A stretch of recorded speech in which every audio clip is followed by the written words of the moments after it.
That hurts a lot. Oh! Oh my God.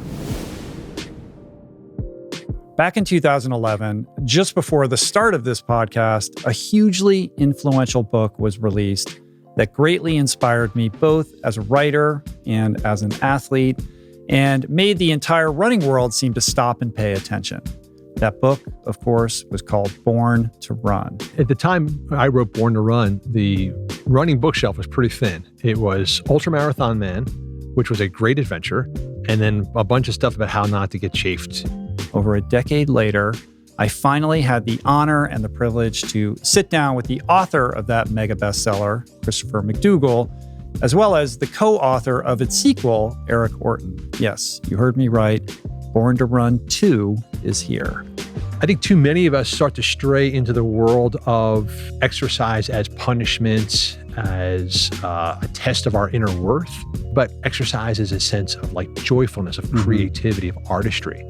Along with race-ready recipes and shoe recommendations, Born to Run 2 focuses on training regimens to help get you in shape, corrective drills to perfect your form, as well as tons of great advice on how to add more joy to your running and how to find a local running community.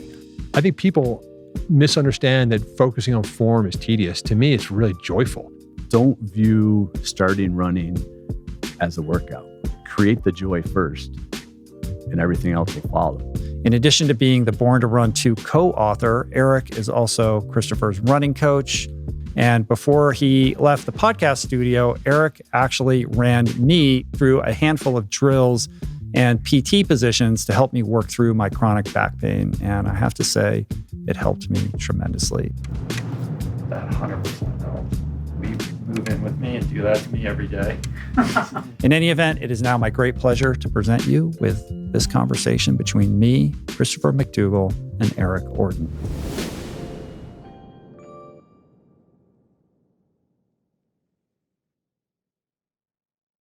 Well, welcome, gentlemen. I'm so excited to talk to both of you today. This is a real treat for me personally, and I think it's going to be for the audience. And my intention going into this is twofold. On the one hand, obviously, we have Christopher McDougall here. I want to hear all his amazing stories from his journeys emanating from Born to Run, a book that, we all fell in love with several years ago.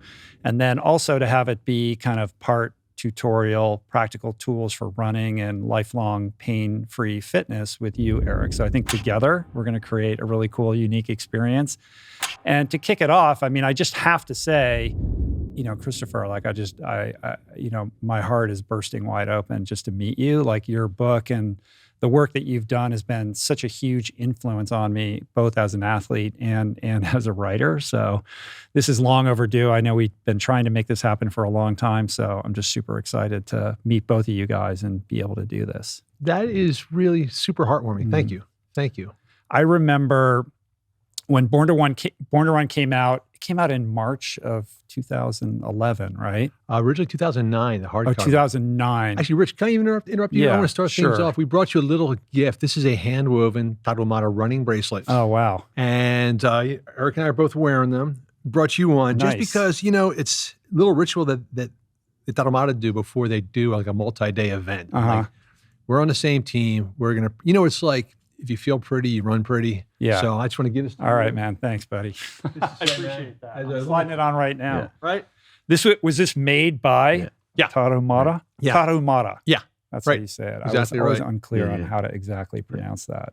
We have a friend who has a contact in one of the villages and will, buy these hand-woven bracelets, and we sort of like to have them get out to people. I had one experience running with a Tarahumara. I did a running event for Runners World Magazine in Mexico City several years ago, and one of the guys came up, and I was able to, it was at a track, like at a university, but I was able to kind of run tuck in right behind him and run behind him on a track, and I've never seen anything like it. That's like, smart.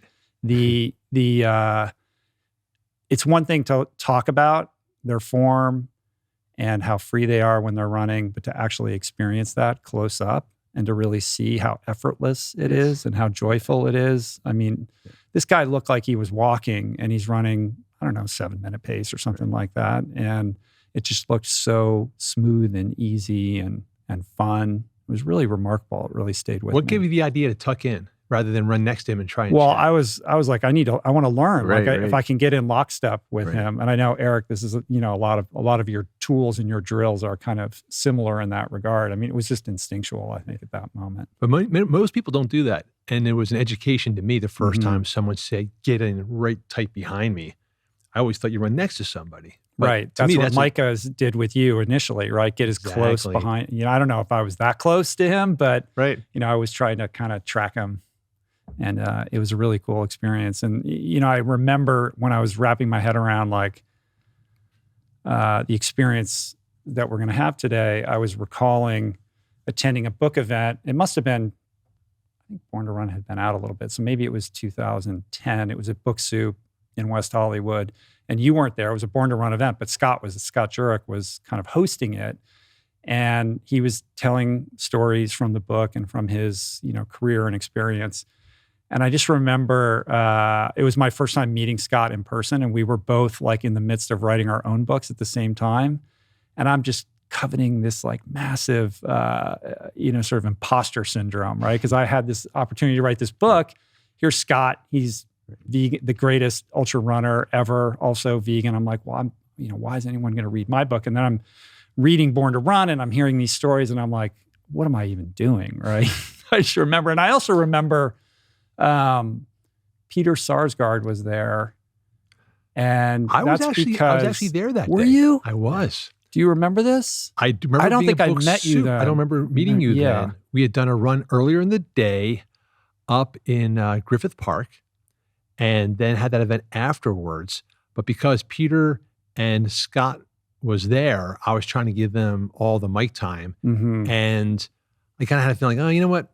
I think we've all heard enough talking. So I think I came on and said, thanks, everybody. And that was almost the only thing I said. Maybe that is. I mean, it's a vague memory. Right. But my recollection is that Peter was there because at that time, there was an effort to turn the book into a movie, and Jake Gyllenhaal was involved. I know he showed up at Leadville, and there was a lot of energy around that. And then, my first thing is what happened? It all fell apart, or what transpired? That's there? an episode in itself, right? Well, it's kind of cool. So let's look at the rosier glass half full part, it was a really fun experience. What happened was Peter was on the set of Green Lantern, and he had all this massive prosthetic makeup they were putting on. It was a 4-hour process. So he was reading Born to Run. Someone slapped into his hands. When he's in the makeup chair, he's reading this book. And then at one point, he said, I got out of the chair and called my manager and said, I really want to be involved in this film. And at that point, producers had it, but they didn't have a director or screenwriter. They had a screenwriter, but not a director. So Peter calls up and he said, I would love to direct this film. I'm an aspiring kind of baby runner myself. So Peter got involved. And I first got wind of this when I got a phone call at home from one of the producers saying, hey, we know that Leadville races in a couple of weeks. Would you be interested in going and camping out up there with Jake Gyllenhaal and Peter Sarsgaard? And I'm like, yeah, I could probably clear out my schedule to go camping with Jake Gyllenhaal. And so then Eric and I blazed on out there. But these guys were going to bushwhack and be up on the mountain in a pup tent. And I'm like, dude, I did enough of that stuff. No thanks. So we rented cabins down by Twin Lakes, these little rustic cabins. And the first night these guys arrived, a freaking monsoon blew in. And the next day we get a little knock on the door. It's Peter and Jake, drenched to the bone, hey, can we come in and dry off? And so that to me was a lifelong memory, was Jake Gyllenhaal occupying my little bathroom, taking a hot shower and coming out. And I just remember the aroma, aroma of Jake is really good. Whatever product he uses, eucalyptus-y. So we spent a nice weekend there. Jake is a fantastic athlete and a fun dude, good guy to hang out with. Peter likewise. And but what happened, basically, to cut to the end of it, was that it became so mired in what the story was. And this was a particular challenge for me writing the book. I wrote an entire draft. We can get into some writerliness. Yeah. I wrote an entire draft of the book and turned it in. And my editor called me a week later and he goes, you should think about starting over. Literally trash 100,000 words. And I knew he was right. It's a hard story to tell because there's a lot of chainsaws juggling at the same time. And I think what happened with that Sarsgaard Gyllenhaal attempt was they just got stuck in the quicksand of what story is it, and they just kind of churned in the mud for years trying to get a screenplay together, and it didn't work. Never panned out. Yeah, to me, I mean, on the surface, it appears to be a very difficult book to translate into a cinematic narrative. But my sense was always that the story lies with Caballo Blanco. Like, it's Micah True's story. So you have to like go on that journey through his point of view, not yours. And the stuff that you talk about in the book can come in, but the arc really is Micah. And if you tell that story, then you can, with tangents, talk about all of the other things. I don't know if that was the direction of it, but it wasn't, unfortunately. But that was the revelation that I had. Was, when I first tried to write this story, I come from a magazine writing background, which is like, you got to smack people in the face quick, get their attention and keep their attention. And so to me, the most dramatic moment in the story is when you get these two hard partying surfers and suddenly they're lost in the Chihuahua backcountry. And this could be it for them. So I kept trying to open the book with Jen and Billy going off on a run and then vanishing. But there's way too much backstory to be then folded in. And then after turning in a draft with that starting point, and my editor said, why don't you shred it and start over? I had to take the step back, and I realized the same thing. This is Caballo's story. The beginning, middle, and end is all Micah. And the story has got to track him. And that's when I understood how to tell the story. Yeah, and the conclusion to the Micah True, a.k.a. Caballo Blanco story had yet to be fully written when the book came out. It has since been written. And there's something interesting about where we are right now. We're in Agora Hills, right? So can you talk a little bit about how that chapter finally concluded after the book? Yeah, it's funny because Eric and I were talking about this on the way over. It might have been like 10 years, almost within a few months, 10 years to the moment of where we are now when this all happened. Wow. I was here, and it's eerily familiar to me because I was here at the Agora Hills Library. They had asked me to come in to do a book event. And at the time, I was researching my next book, Natural Born Heroes. And through a very tenuous series of connections, I had arranged to have a breakfast with Rick Rubin, ace music producer Rick Rubin, for that research on that book. And all this is happening. I'm flying in. I'm trying to arrange this breakfast with Rick Rubin, and my phone dies on the way here. And I arrive at the library and get out of the car.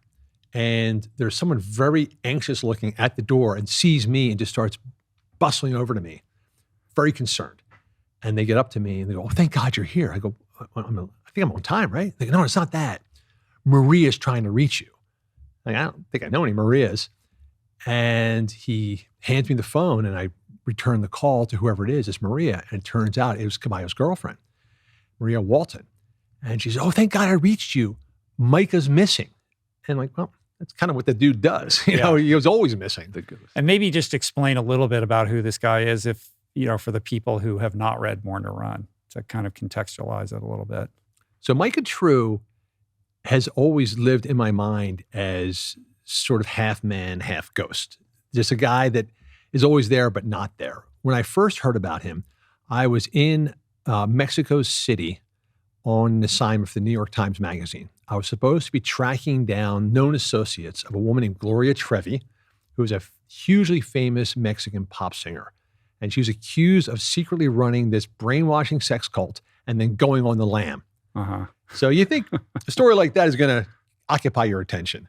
But when I traveled from Mexico City into Chihuahua, I kept noticing these pictures of people in a running posture wearing like dresses and sandals. And in my hotel, there was a little magazine, and they explained that this group were the Tarahumara, and they could run hundreds of miles in the thinnest of sandals, and they're doing it deep into old age. At the time, I was discouraged, had long given up on running. I was a big dude, like 260 pounds, and had been told by doctors that running is bad for every human body, particularly bodies like yours. And so I'm looking at this magazine, and I'm thinking to myself, there's no way this crap is true. There's nobody running 100 miles. I'd never heard of an ultramarathon. The marathon was the ultimate challenge, right? Philippides died. They're saying this guy ran 4 marathons in flip-flops, in a dress, and he's 72 years old. Like, no way. But I kept seeing these images on the license plates. You go into a little taco shop, and there's a picture on the wall. So I started to ask around, and they say, oh, those are the Tarahumara, and they're down in the Copper Canyon, and they're hard to find, but they're amazing runners. So I think, well, this is cool. I can double dip on my assignments as a freelancer. I'll just get a story for Runner's World out of this, in and out, a couple of interviews, double pay. Mm-hmm. Find a guy, takes me down to the Copper Canyon. We actually, after a week of searching, locate a Tarahumara village and discovered that the way you remain a reclusive tribe is like not talking to strangers. But they did tell me about a guy they call Caballo Blanco, the white horse. They said, you should go talk to that guy. And 50% of my mind is like, great. And the other 50% is like, they're just trying to get me out of town. So when I finally tracked this guy down, Micah True, it was just like they had described. He was a big, tall dude who had come down to the Copper Canyons from Netherlands, Colorado, in search of the same thing I was looking for. But when he found that, he never left. He'd been down there for almost 15 years at that point, running with the Tarahumara and sort of mimicking not just their running, but their lifestyle. Like he felt that he had discovered something very powerful and life-changing, and to the point where he never wanted to leave. Mm-hmm. And he was running upwards of 170 miles a week or something like that, right? Just like unbelievable mileage. Here's the thing about it. So Luis Escobar, our friend who came down with us later, he would say that Caballo's range was unlimited. And that's what really stuck in my brain. It wasn't like he was doing X number of miles per day. Is that the world was his playground. Whatever he felt like doing, he had the range to go do it. Wow. So this guy becomes the central figure, the protagonist in Born to Run, and all the stories are kind of through his lived experience and what can be gleaned about the nature of running, the human body, et cetera, and all the stuff that you talk about with minimalism. But true to his word, Micah True, right? He's living this very off-the-grid lifestyle for a very long period of time. And in the wake of the book coming out, at some point goes missing when you're out here in Agora Hills.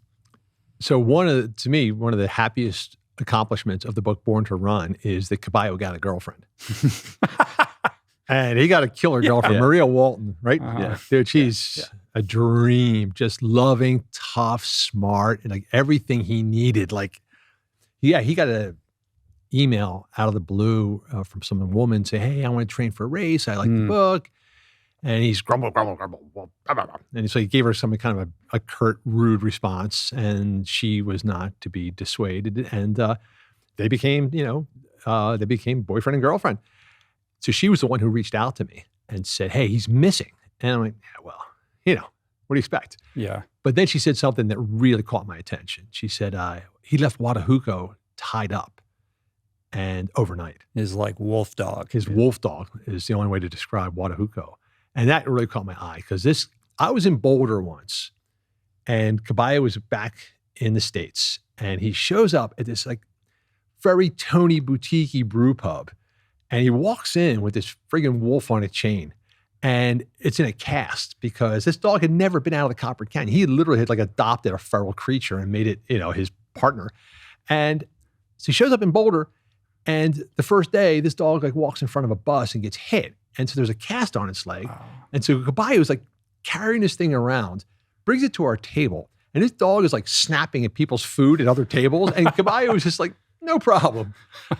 But so he was inseparable from Watahuco. He would never, ever leave that dog tied up. And so Maria tells me this. I'm like, again, walking into an event, a speaking event. There's an audience there. And I got this phone call. My phone's dead. And I said, well, wow, okay. Have you talked to Luis Escobar?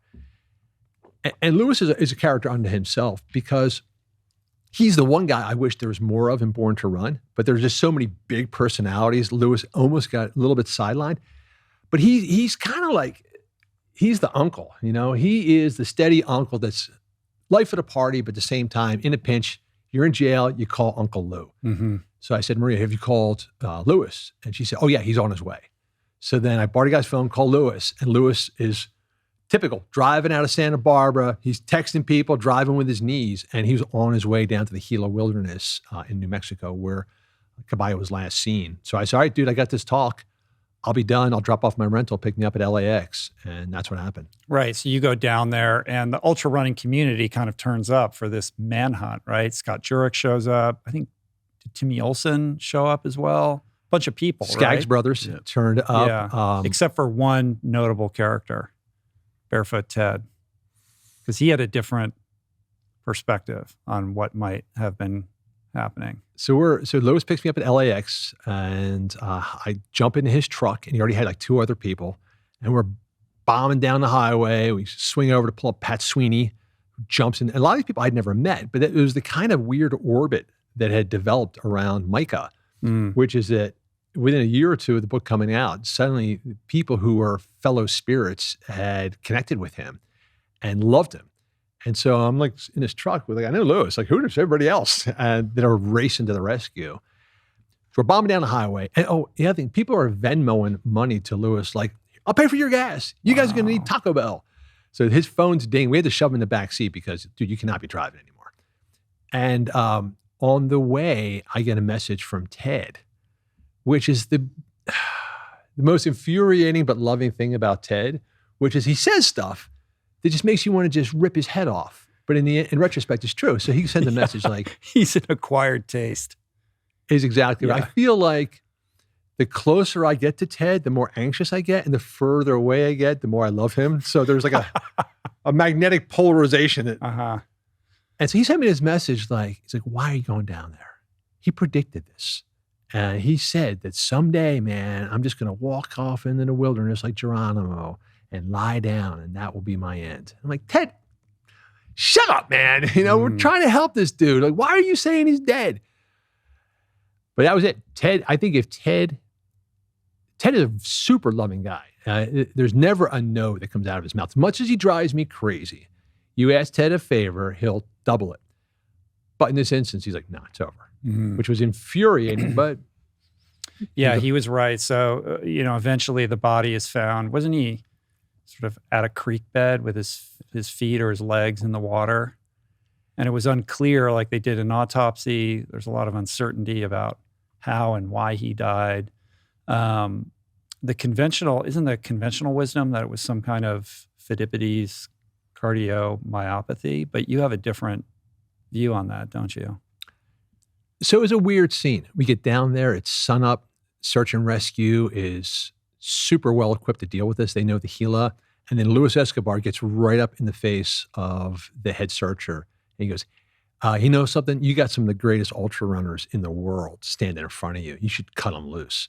And this got his credit because this could have turned into a disaster. Suddenly you have 15 people missing. And he's like, okay, quadrant it off, go to town. And it just launched.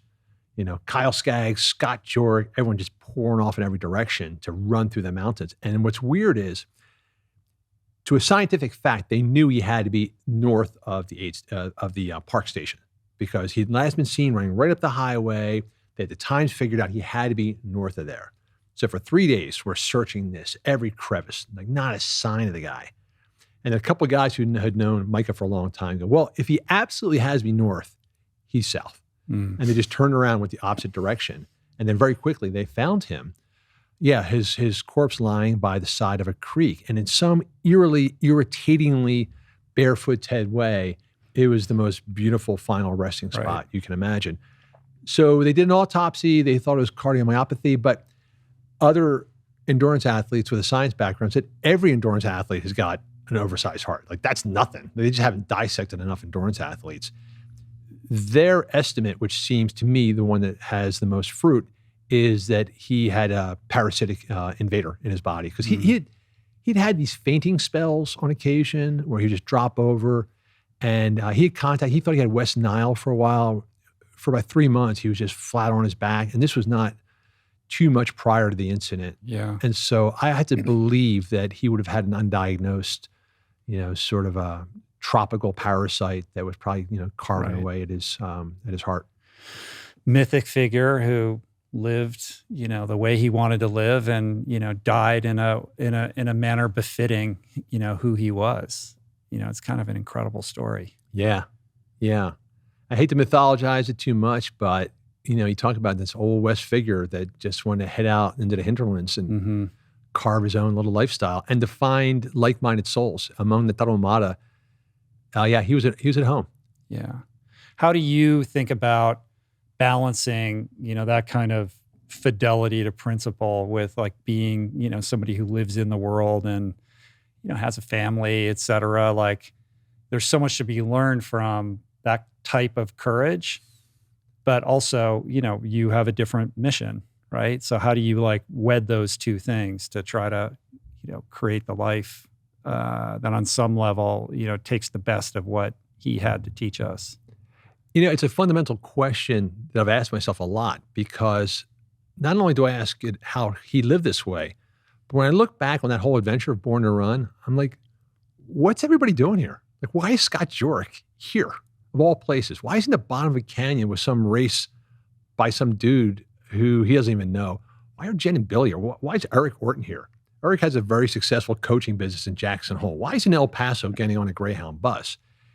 And over time, I realized that I think all those people involved in that adventure were looking for the same thing. They're trying to find a way where they can turn the thing they love into a lifestyle, not just recreation, not just the 45 minutes you carve out, when you're on the treadmill in the afternoon. And I think the answer in the end comes down to that, this idea of, I think too many of us start to stray into the world of exercise as punishment, as a test of our inner worth. And I think every person down there, and you can look at Scott as a very particular example, is exercise as a sense of like joyfulness, of creativity, of artistry. And artistry can take any kind of form, but if you believe that your ability is to create, not just to destroy, not to beat somebody else, beat yourself up, beat down your body, but to really create and relish, then you start to get on the Caballo path. That's really the secret sauce of Born to Run success, right? I've heard you talk about this quite a bit. Like when people ask you, like, why did this book break out and become such a massive hit? Like in retrospect, looking back, this idea being that running, it wasn't a narrative about running as, a suffering vehicle for personal growth, which is kind of like what my book's about, right?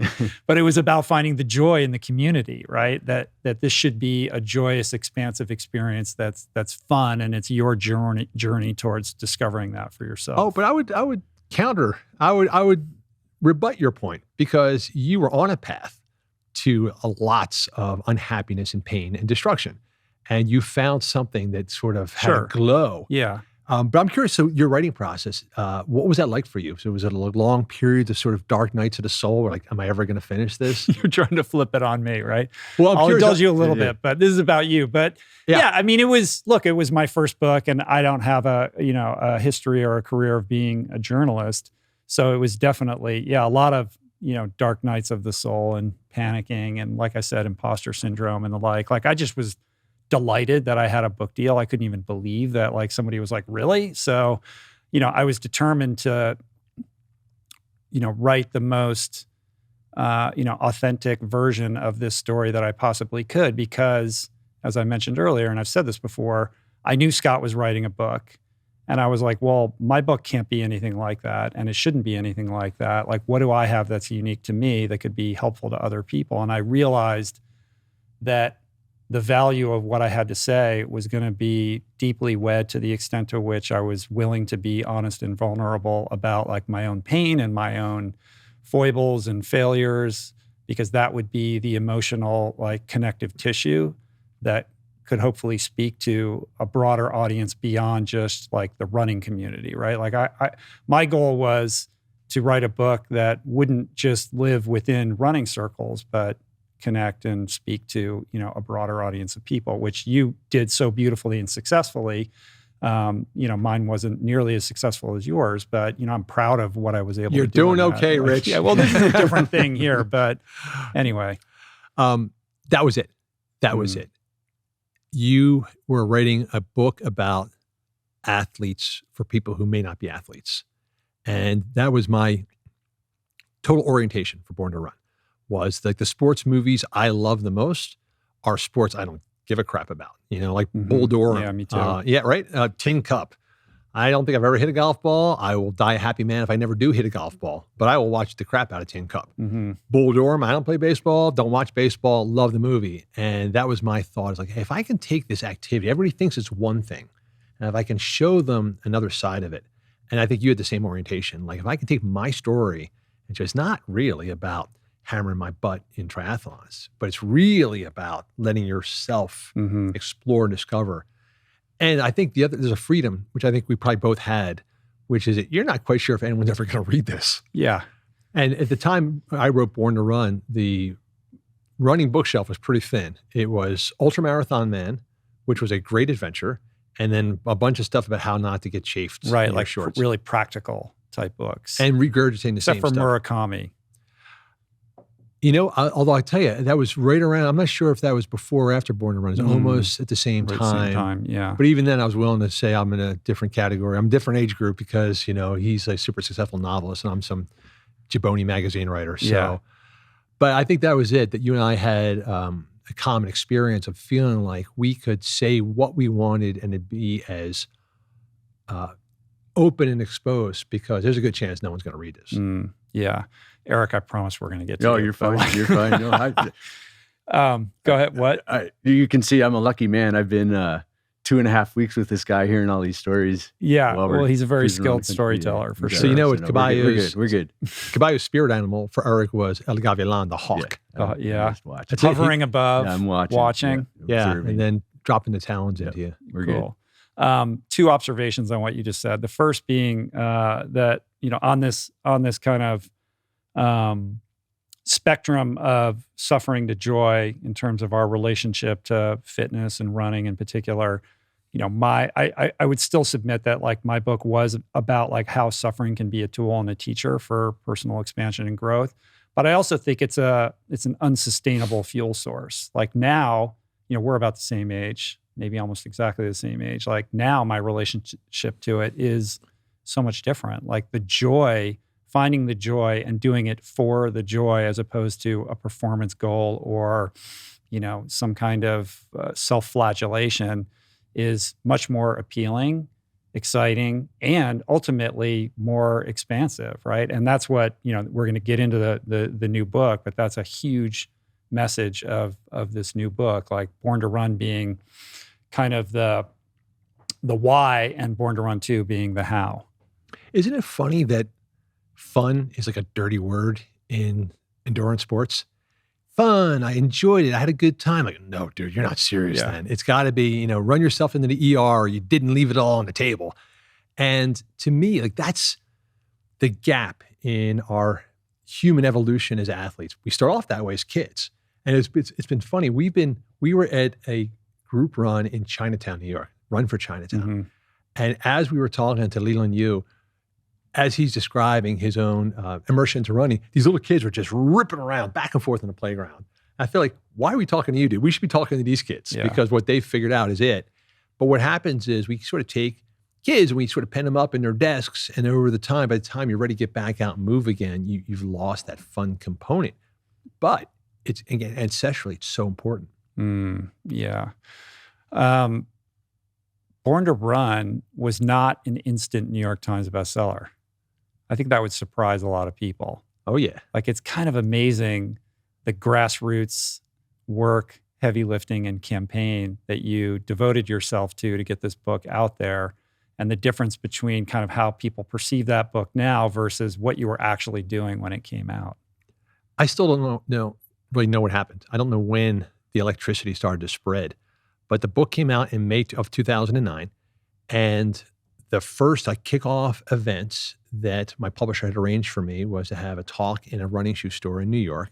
This is a book which says that running shoes are the cause of all evil in the known world.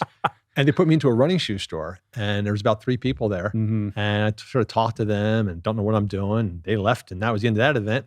And I did a couple others, go to a bookstore, talk to 4 or 5 basically friends. And that was it. So after a week, book tour is over. Book is not reviewed at all.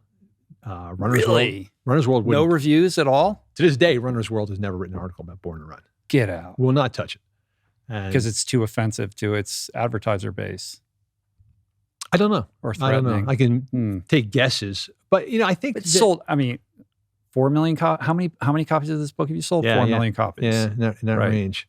So early on, it's May 2009. This book is going out like a flickering candle. And I'm thinking, I'm not done yet. I got more to do. And I'm thinking to myself, every day there are people getting together to run. I just got to go to where they are rather than telling them to come to me. So I was living in Lancaster, Pennsylvania. So I went to my local bookstore and said, hey, can I buy 100 copies of books from you? And I bought them cash out of my pocket, and then I'd resell them. So if there was a 5K race, I'd rock up, open the back of the truck, have a box of books there, and say, hey guys, give me 2 seconds before you run. Got this book. You may really dig it. There's a handsome guy on the cover, Billy Barnett. Anyway, that kind of stuff. And, at a race, people have got other things on their mind than buying a thing that they now have to carry around. But bit by bit, it started to gather. And then I would start to show up at races, and people had already heard about the book and were kind of curious about getting a copy. They'd only have 1 or 2 copies in a Barnes & Noble at a time. So they were selling out fast. And then I would show up with 30 books in my truck. And that was it. May, June, July, just kind of, hucking it.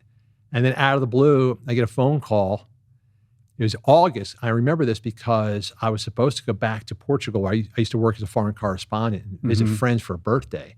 And I get a call, say, hey, Jon Stewart would like to have you on The Daily Show, like the week after next. You got a little opening right before they go on hiatus. And I go, it's actually not a really good time. Can we reschedule it? And they're like, no, we can't. Idiot. And somebody, all right, fine. I'll go on the Jon Stewart Show. And so his producer's husband was a big fan of the book. Jon Stewart had a producer, and the producer's husband was a member of the Central Park Track Club. And the husband was just like on his wife and John, you got to get this book on, whatever. So I don't know the backstory of how it actually happened. But then lo and behold, like 7 days later, I'm walking onto the Daily Show, and that's when, Right. That was the big inflection point. And then did you end up hitting the New York Times list after that? It might have been on just before that. I don't recall, but that was to me the surprise when I snuck onto the bestseller list. There's the list and there's the extended list, and all of a sudden, whoa! There's like the 15 and there's the extended list, and then all of a sudden, hey, Born to Run, look at that! And it might have been just before that. And then it just built from there, and it continues to sell. Like if you go on Amazon, it's always the #1 book in the running category, and probably in the broader sports category as well. It's you and me, man. It's crazy, man. It's you and me, man. Gold to silver, back and forth, right? Yeah. I'm way below. It's like dude, you're right there's a huge gap there, brother. I don't think so. That's all right. Yeah. I mean, that's really inspiring to see the power that grass movements like that still hold to get a message out there that's worthy of being heard. And the power of just sharing one-to-one, like people just saying, this is a great book, check it out. It's very cool. But I'm sure a lot of people told you not to write a follow-up, Born to Run 2, a sequel. I think you compare it to Vin Diesel. Great. Yeah. Authors what don't are you come doing? Out with Fast and Furious 7, Don't touch that. So here's what happened. Here's an untold part of the story that you don't know, Rich. I was actually contracted to write another book. I was writing a book called King of the Weekend Warriors.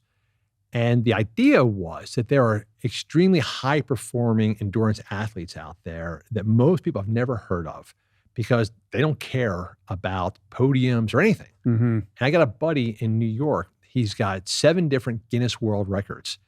He gets intrigued by an idea. For instance, he wanted to be the person to do the fastest traverse of the entire New York City subway system. At the time, he was working for a bank.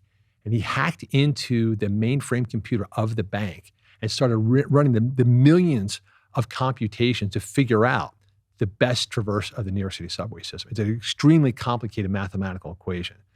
And he figured it out. He came up with a plan, and then he trained for it because it's a real physical challenge. You got to sprint between stations, and you got to map things out. You got to go out of one station down to another. Running in the tunnels, or no? You're actually taking the trains. You're taking the trains.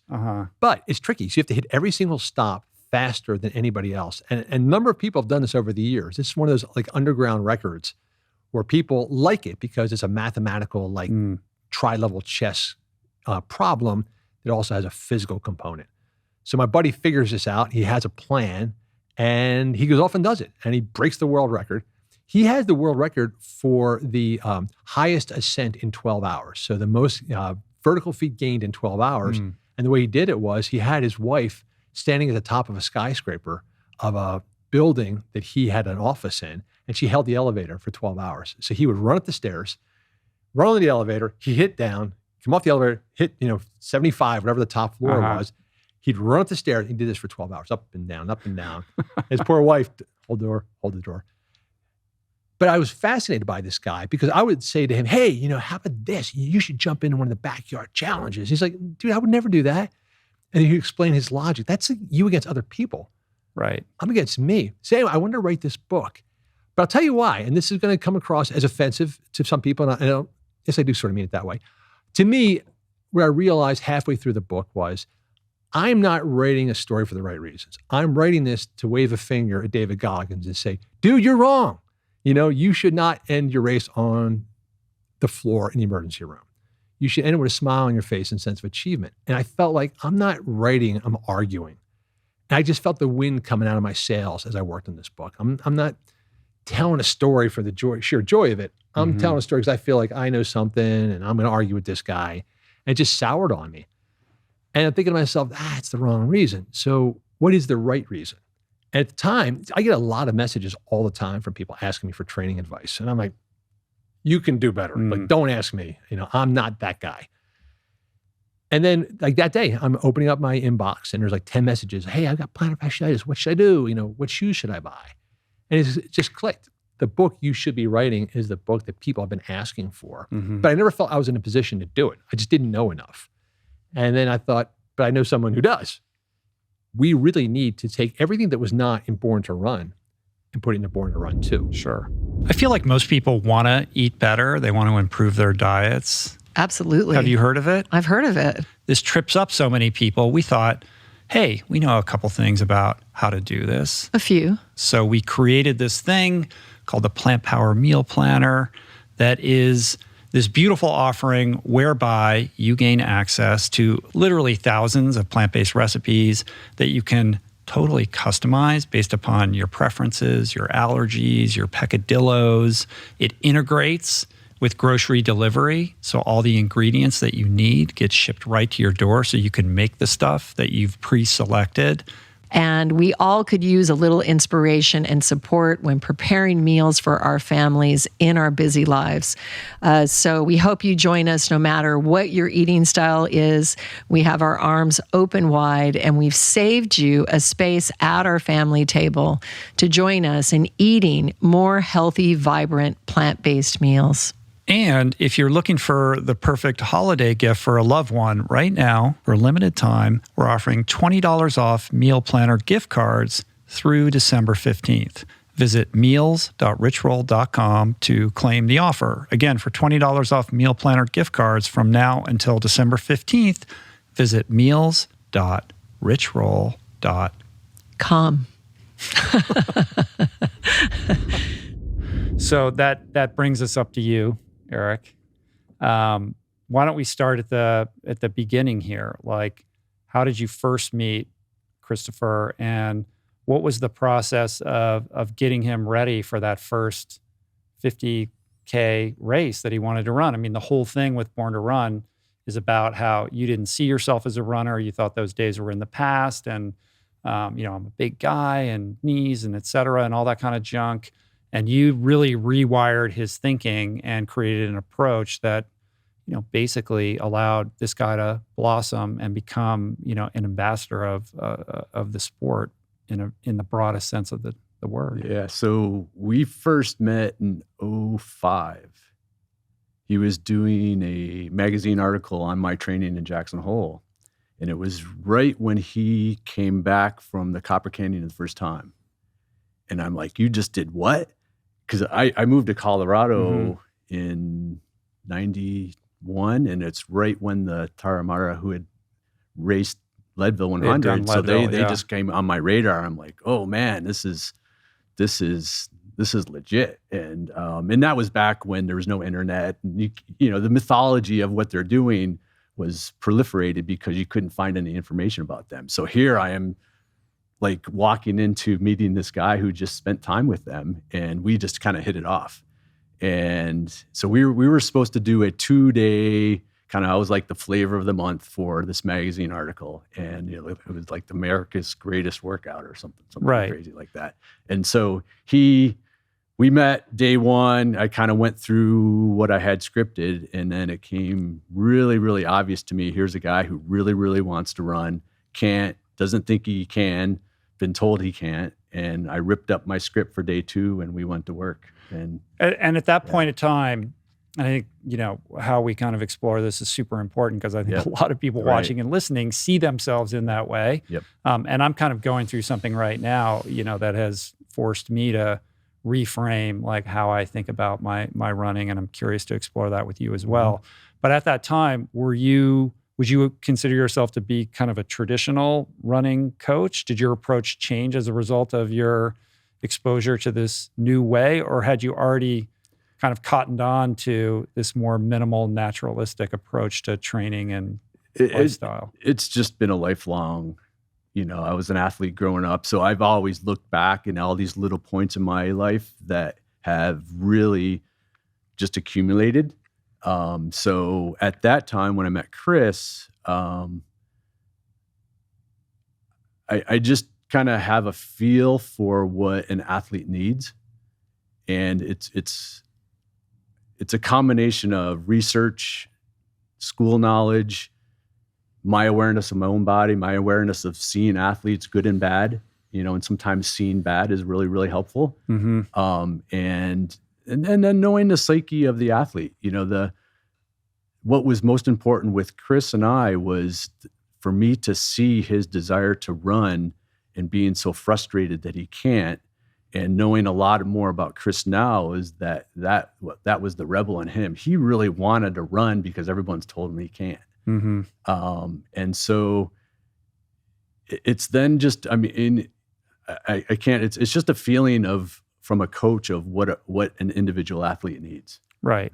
So in the case of Chris, though, he comes to you and you have this keen observational ability to kind of look at someone, their posture, how they walk, et cetera, and immediately hone in and identify like, oh, here's what's up and here's what we need to work on. So what is that process like? So for Chris, it was 2 things. It was one, just kind of dialing into the form, and for me, that's an easy part. But it was also starting to see that really specifically what he was doing that was causing some of the trouble that he was encountering is that he didn't have the ability to run easy. We go out for our nice long conversational zone 2 run. He really didn't have that ability. So every time he went out, it was kind of morphed into this moderate effort that was breaking him down. Like a gray zone effort. Exactly. Right. So was that a fitness thing or was that like a heavy foot form technique kind of thing? It was both. But it was, I think, precipitated by the form, is that he did not have the efficiency to run easy. Mm-hmm. And that's where we really dove into. And I think too, the third part was, most importantly, in that initial visit, was me really giving him the confidence that there was a solution.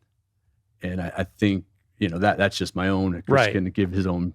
But just the idea that there possibly could be a solution absolutely is and was revelatory because there was this idea, and you talk about it in Born to Run too, like don't teach people technique when it comes to running. Like everyone's an N of 1 and there is no right or wrong way. And we all know how to run. So you just go out and run and like, don't mess around with that, which is insane when you deconstruct that. Like you use the example of like the basketball player, like you don't just throw the ball up in the air and hope for the best. Like it's a skill just like anything else. And there is a right way and a wrong way. And so much about our, modern lifestyles, and we can get into all of that, drive us into situations where we're compelled to do it improperly. And that leads to all of these, injuries and persistent, problems that sideline people unnecessarily. When you asked how I kind of developed all this, is one of my personal experiences. I was living at Colorado at the time and doing a ton of running, doing a ton of bike racing, and decided to go the triathlon route and had no swim background. So here I am, I think the week before I'd won a bike race. So fit, and I decided to start swimming. Well, I had to go like the last hour of the rec center hours that they were open and swim the width because I had a hard time getting just from one end to the other. And I'm like, this isn't a fitness thing. This is an efficiency thing that can translate to any activity. Yeah, sure. I mean, that's that's like a refrain. I'm always banging this drum because I come from a swimming background. Right, exactly. And so I learned proper technique very early. And, being a triathlete and training with other triathletes who learn swimming later in life, I just watch them fighting the water. Their technique is terrible, but they're time crunched. And their main concern is the fitness part of it, right? Like, I got to get this much distance in and this much time. It doesn't matter. I'll do the technique later. And I'm like, bro, you should just forget about the whole thing and start at the beginning. So why wouldn't that apply to running? It's the same thing. Yep. And I think, I tell a lot of beginning runners, don't view starting running as a workout or as a form of fitness or a way to lose weight.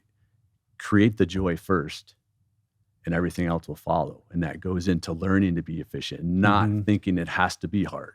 And that's kind of what we really dove into with Chris, is that I worked kind of the real easy end, but also he did a lot of hill sprints and a lot of other higher effort training to develop that efficiency and economy that was, revelatory. He was in a matter of a couple of weeks doing so much more than he had ever done, just by changing things up. Yeah. And so Chris, from your perspective, what was that like hooking up with Eric? I mean, it'd be one thing, like maybe when you first met him, you're like, oh, well, we'll do this one thing together, but you guys have gone on this like lifetime adventure together.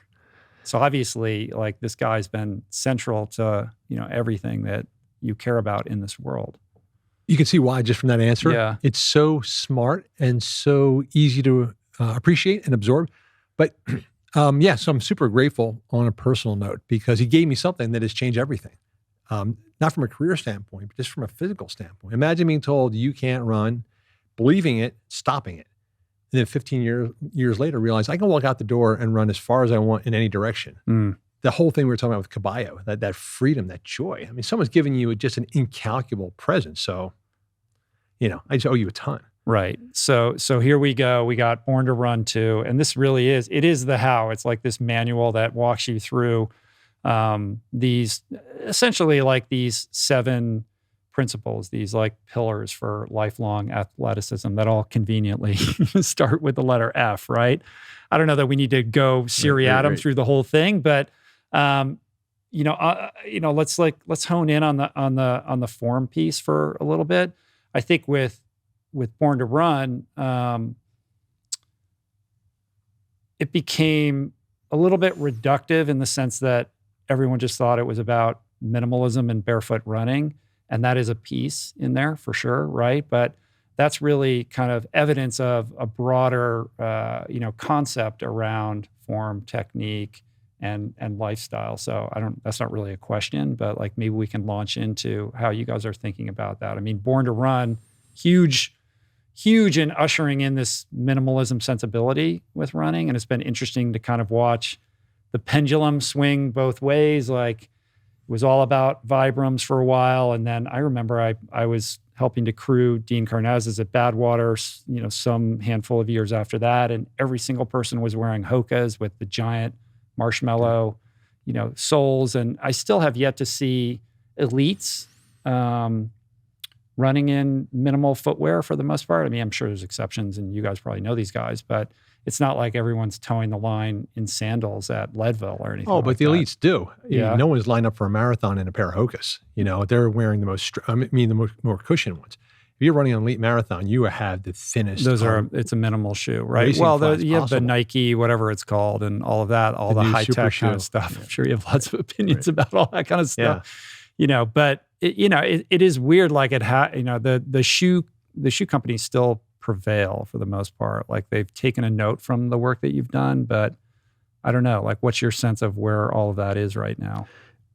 Chris is more of a purist from that standpoint. From me as a coach and myself, I live in Jackson Hole, running the Tetons. So for me, my number one kind of decision-making process as far as shoe choice is what's going to give me the most protection that day based on where I'm running. So I need rock protection. So I'm trying to go as minimal as possible, but still allow me to have that protection I need to, rocks hurt and based on the performance that I want that day. So, but one step back is that I think the further we get away from the ground in a shoe, the more we are getting away from allowing our feet to work in a natural environment. And I think what people really need to understand is that how we use our feet really dictate how we stabilize.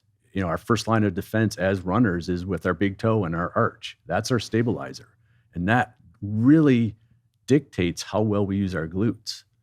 So how we use our feet directly relate to how we kind of hear the important stability strength we need to be healthy, strong, performance, or longevity-based runners. And that comes to our feet. So pick and choose, I use shoes as a tool. Sure. Yeah. I mean, I think there is this idea in the book, like it's not that running barefoot or minimal shoes are this panacea. Like you say, you could just strap those on, but if your form is terrible, you're still going to get injured, right? Like we have to even step further back and really evaluate, like, how do you hold your body and what are the activities that you're, inured to on a daily basis that are leading you astray. And you have all of these cool, like really simple, drills to kind of get a meter on like where you're at, like the rock lobster thing, all that kind of stuff. It's great. It's amazing how talk a little bit about that is. It's crazy how well that works.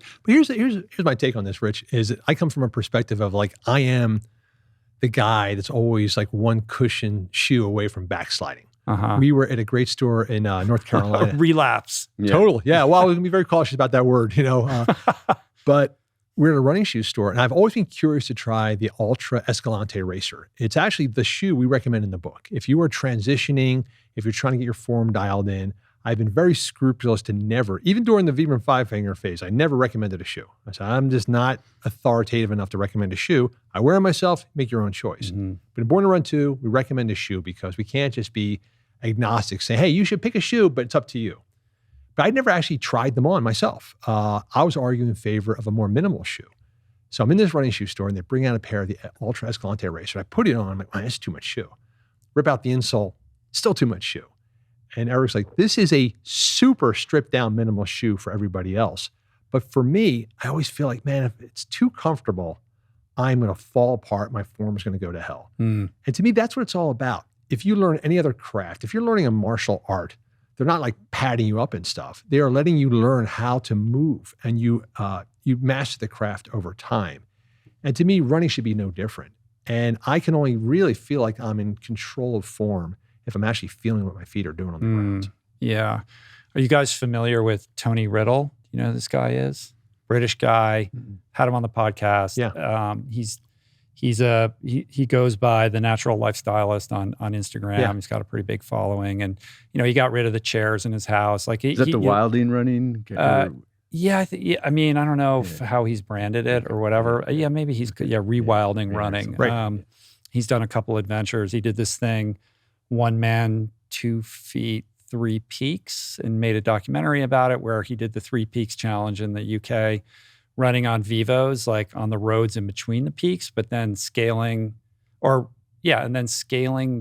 peaks, which are very rocky and rugged, like barefoot. Right. Yeah. He came out here and we went on a run in Malibu Creek State Park, and he went barefoot. And there's so many loose little, I put on Vibrams just in good spirit, and I'm not super experienced with that. And that was a lot for me. And I could not believe how, balletic, like how graceful he was running over like very rough terrain. I mean, he's been doing it for a long time. I have a gravel driveway and he could like run on it and do drills on it. I can't walk on it barefoot without it hurting my feet. You know? Right. Clearly, there's something profound going on here. But I think for me, and I probably am a stand-in for the audience, like there's an aspiration to be more like that. But it does require like a long-term commitment to get there. Let's look at it a different way. Yeah, let's look at it a different way.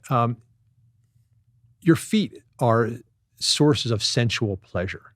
One reason why we like running shoes, one reason why we like the Hokas is they feel good. The reason why we have more than one pair of running shoes is we like that sensual pleasure of trying something new on our feet. Same reason why we like to vary our meals. Well, this tasted great for breakfast. I want something different for lunch. And that's why, I was in a place, and actually that same ultra running company said, hey, try these shoes. I'm like, oh, these feel fantastic. Can I have them? I don't need them, but I like them. And so there is that sensual joy of comforting your feet with something.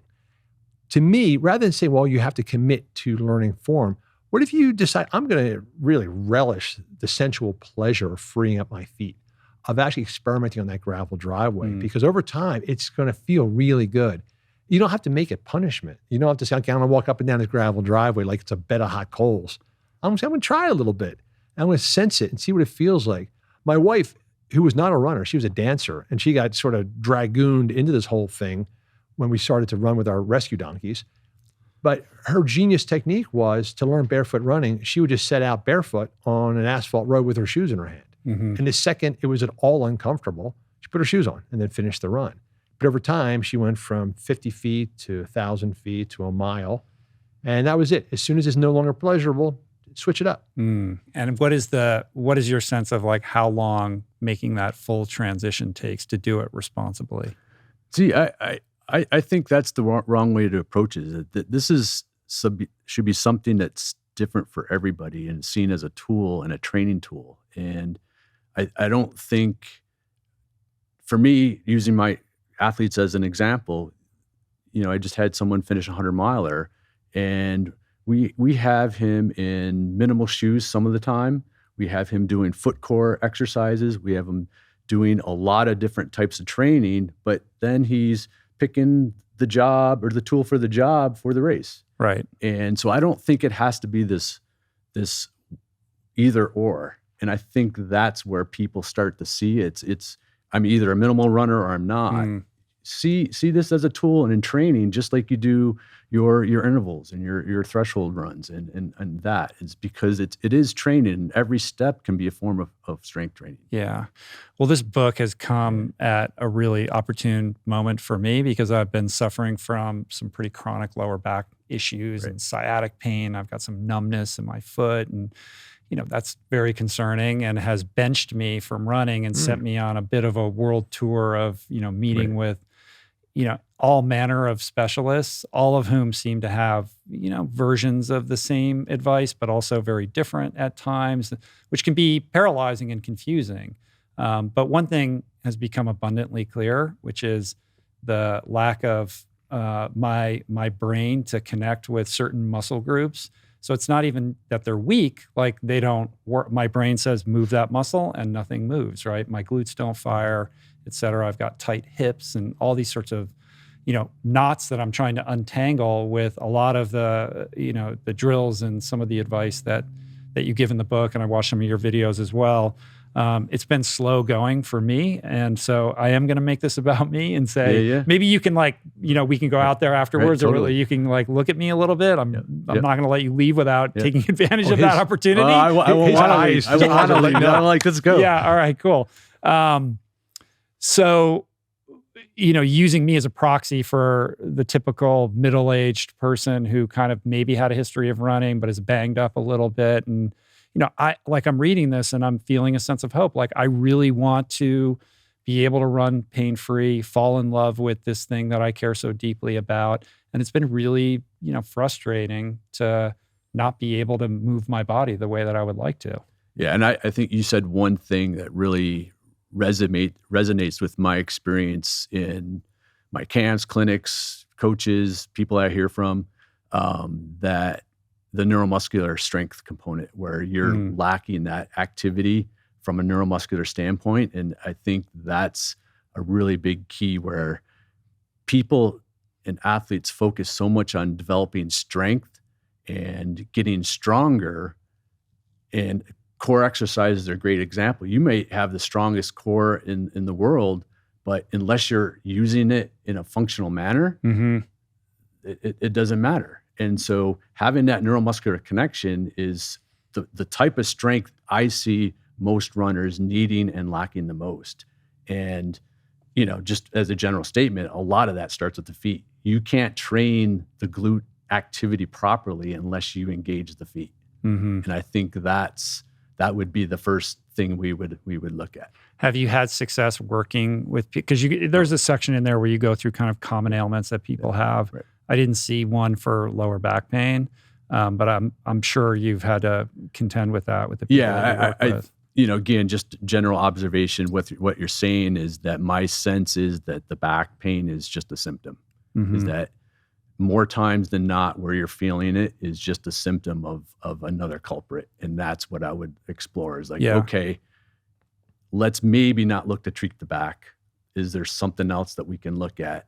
Maybe hip flexors. So as, I'm sure you've heard all that, but so that would be my approach is that, okay, if it's truly not a back injury, what's maybe causing the back to let you know something's going on, and we look in that direction. Yeah, I mean that's 100% what it is because I have a little bit of spondy, but it's not like I have a slip disc or there isn't. I've had an MRI. Like there's nothing too crazy. Like it's not perfect, but it's not like, oh man, you need surgery. So I know that it doesn't necessarily just live in that local spot. That it's a manifestation of a bigger. My sense with the whole sciatic.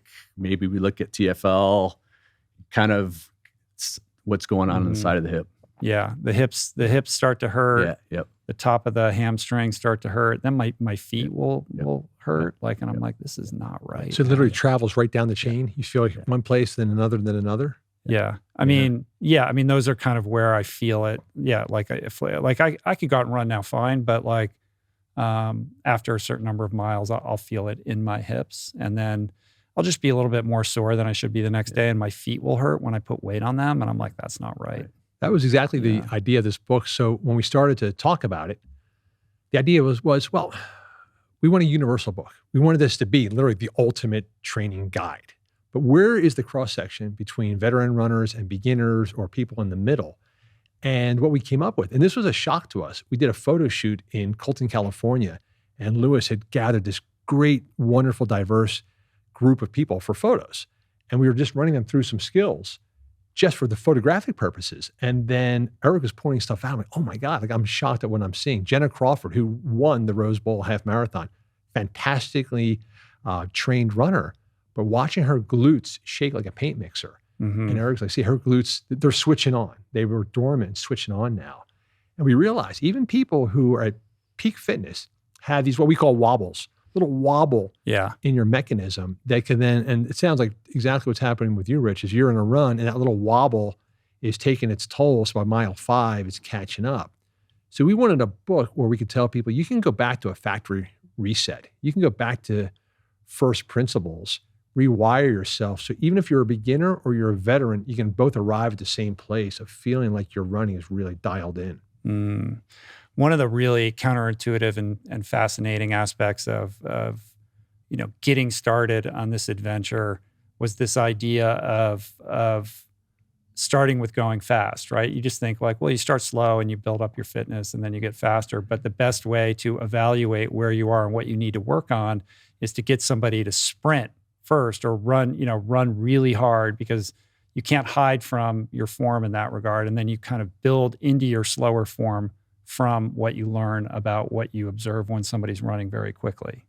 Yeah, with that specifically, I like to change the athlete's perspective of how they gain speed. There's 2 ways to gain speed: cadence or frequency of how often we strike the ground, and secondly, our distance per stride. And when you put someone in a sprinting environment, I can then see, do they reach for their speed through the leg reaching out in front of them or overstriding? Overstride, yeah. Versus switching their mindset to the other leg and pushing into the ground to propel themselves forward and changing their mindset. So for me, it's seeing what they do in a speed environment and then using that information to kind of go from there. Right. And ideally it should always settle around 180, right?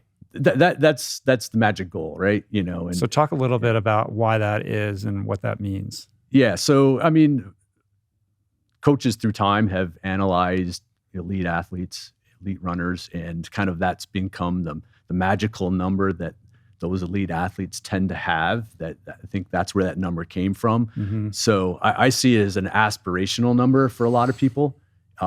Use Chris as an example.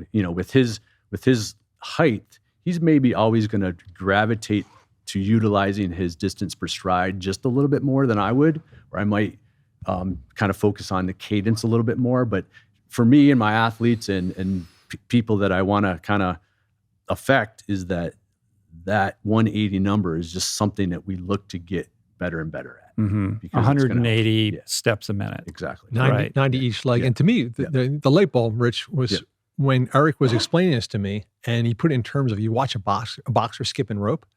I'm going to leave the mic now for a second, but they're not doing this, right? They're doing this. Right. And they're bouncing. Light on their feet, bouncing. And they're using all that elastic recoil. They're turning their body into a gigantic spring. And when Eric explained his 180 in that context, like, I get it. You're not using muscular force to leap, stop. You're using elastic recoil, spring strength to just bounce. And you can translate that into running. And in terms of figuring out the optimal way to translate that, there's this idea of beginning with your back like pretty close up against a wall and jogging in place, essentially, right? Which is training you to really lift your knee and not get into that overstriding kind of, traditional way that most of us run when we're, just doing it the way that we feel like we should be doing it. Right. And what we wanted to do is, and I've said this, is run form is not difficult. Learning it takes 5 minutes. You just described it. Running in place against a wall, you understand where you strike the ground. Now you put a little bit of music to it at 180 beats per minute. You have your cadence, okay? You can't kick back, so you can't overstride. That gives you the sense of how your relationship with the ground works as a runner.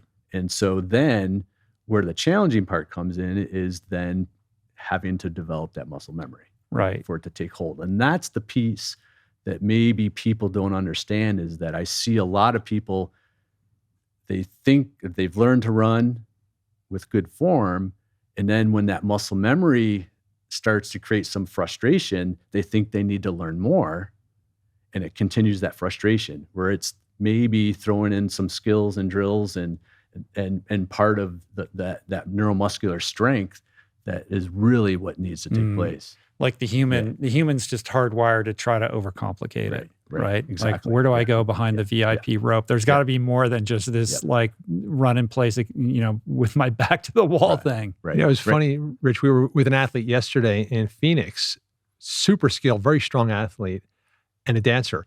And it was great watching Eric in action, because she's a non-run, doesn't like it, has been conditioned to hate it. And she would ask Eric a question, and he would say, okay, try this. And he gave her these different skills to do. And I watched in real time in 5 minutes how she progressed from being very awkward, pointing her foot, kicking back, everything wrong. And then in 5 minutes, suddenly she and Eric are going side by side. She's relaxing loose. Then we stopped for a minute, and Eric started to work with her husband. And then we started to run back. I had to call Eric over, like, dude, she's doing it again. And I was watching her. It's like she was processing everything that she thought she'd heard and was trying to then do it. Instead of just feeling it, she was thinking it, and everything went to hell again. Wow, that's amazing. Yeah. And the Rock Lobster song, the B-52 song, playing that, there's a purpose to that, which is that the beat mimics the 180, sort of strokes per minute that you're looking for. So there's this whole section in the book that's fascinating about music. Should you listen to music when you're running? Should you not listen to it? Should you find music that has the beat, that's going to train that neurochemistry to, develop that type of cadence? And I love that this conversation transpires between, Eminem, Flea, and like Rick Rubin, like none of which are people you think about when you think about running. Yeah. And our friend Lady Southpaw. Yeah, right. And my long postponed conversation with Rick Rubin, which was supposed to have happened here when I got dragged away to look for Micah, it finally took place 10 years later. So talk about that a little bit. I think just that story is great. So the Rock Lobster thing in particular, so Eric and I are having this conversation, and Eric can really become sort of quantum physics-y about stuff. We're looking at the fitness chapter, and he sent me over like 30 exercises. And I said, dude, I will speak on behalf of the American public. We are not doing 30 exercises. No, you need to tell a story. Yeah, that is true. But also, I got a limited attention span. Give me 3 exercises, you got to hope. Give me 30, it's a non-starter. And with Rock Lobster, when we're discussing 180 per minute, are you have to carry a metronome? How are we going to do this? And we had this conversation like, well, music has a rhythm.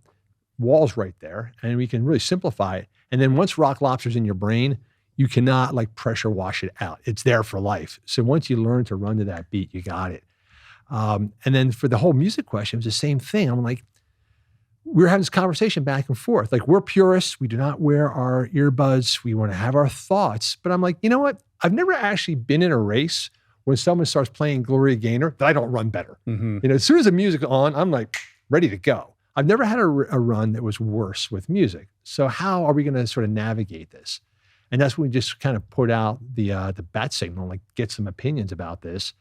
And, you know, so Flea's on the record, adamant, no music. And then we reached out to this woman, Lady Southpaw, who's a punk musician who has done an entire album of songs, punk songs, specifically to accompany her on her own New York City marathon.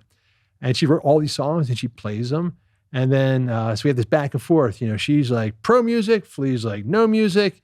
We reach out to Rick Rubin, who in all things, of course, is the Grandmaster Guru. The Buddha. Yeah. Buddha stepped in and sort of enlightened us and the way to go. I loved his Solamnic wisdom on this one. Yeah, what did he say? He said, he's like, the question you need to ask is, when do you want to be at the mercy of music, right?